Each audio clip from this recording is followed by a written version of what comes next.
क्या आपने कभी सोचा है कि आपका वजन यानी मास कहाँ से आता है? या फिर ये मेज, ये कुर्सी और यहाँ तक कि दूर आसमान में चमकते सितारे, इन सब में द्रव्यमान यानी मास आया कहाँ से? विज्ञान की दुनिया में इस सवाल ने दशकों तक वैज्ञानिकों को परेशान किया। अगर हमारे पास मास न होता तो इस ब्रह्मांड के सभी मौलिक कण प्रकाश की गति से भाग रहे होते और कभी भी एटम, तारे या हम इंसान नहीं बन पाते। लेकिन 2012 में स्विट्जरलैंड की सर्न लैब में एक ऐसी खोज हुई जिसने विज्ञान के इतिहास को बदल दिया। हिग्स बोसॉन, जिसे दुनिया द गॉड पार्टिकल के नाम से जानती है। आज हम इसी रहस्यमयी कण और उस अदृश्य क्षेत्र के बारे में जानेंगे जो पूरे ब्रह्मांड को थामे हुए है। असल में हम सोचते हैं कि कण छोटी गेंदों या ब्लॉक की तरह होते हैं, लेकिन आधुनिक भौतिकी कहती है कि ब्रह्मांड फील्ड्स यानी क्षेत्रों से भरा हुआ है। जैसे एक मैग्नेटिक फील्ड होता है, वैसे ही पूरे अंतरिक्ष में एक अदृश्य फील्ड फैला है, जिसे हिग्स फील्ड कहते हैं। इसे समझने के लिए एक आसान उदाहरण लेते हैं। कल्पना कीजिए कि एक कमरा लोगों से भरा हुआ है, जैसे कि हिग्स फील्ड। अगर कोई साधारण व्यक्ति उस कमरे से गुजरता है, तो कोई उसे नहीं रोकता और वो आसानी से निकल जाता है।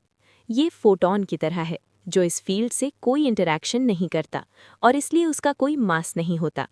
लेकिन अगर कोई मशहूर सेलिब्रिटी उस कमरे में आता है, तो लोग उन्हें घेर लेते हैं और उनकी गति धीमी हो जाती है। ये घेराव ही उस कण को उसका मास देता है। जितना ज्यादा कोई कण इस हिग्स फील्ड के साथ इंटरैक्ट करता है, वो उतना ही भारी हो जाता है। इलेक्ट्रॉन्स और क्वार्क्स जैसे कण इसी तरह अपना द्रव्यमान प्राप्त करते हैं। यही एंट्री होती है हिग्स बोसॉन की। जिस तरह पानी के क्षेत्र में लहर उठती है, उसी तरह हिग्स फील्ड में उठने वाली उत्तेजना या लहर को ही हम हिग्स बोसॉन कहते हैं। इसकी थ्योरी 1964 में पीटर हिग्स और उनके साथियों ने दी थी। लेकिन इसे साबित करने के लिए हमें दुनिया की सबसे बड़ी और जटिल मशीन की ज़रूरत थी, large hadron collider LHC। LHC में वैज्ञानिकों ने प्रोटॉन्स को प्रकाश की गति के करीब ले जाकर आपस में टकराए। इन टक्करों से इतनी ऊर्जा निकली कि हिग्स बोसॉन पैदा हुआ, जो पैदा होते ही तुरंत दूसरे छोटे कणों में टूट गया। 4 जुलाई 2012 को वैज्ञानिकों ने आखिरकार इसकी पुष्टि कर दी। अब बात करते हैं उस नाम की जिसने पूरी दुनिया का ध्यान खींचा, द गॉड पार्टिकल। क्या इसका भगवान से कोई लेना देना है? सच तो यह है कि वैज्ञानिक इस नाम को पसंद नहीं करते। इसकी कहानी बड़ी दिलचस्प है। नोबेल पुरस्कार विजेता लियोन लेडरमैन इस कण पर एक किताब लिख रहे थे।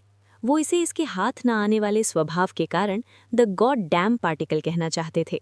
लेकिन उनके पब्लिशर ने सोचा कि गॉड डैम नाम विवादित हो सकता है, इसलिए उन्होंने इसे छोटा करके द गॉड पार्टिकल कर दिया। नाम चाहे जो भी हो, पर इसकी अहमियत को कम नहीं आंका जा सकता। हिग्स बोसॉन की खोज ने स्टैंडर्ड मोड को पूरा किया, जो ब्रह्मांड को समझने का हमारा अब तक का सबसे सटीक ढांचा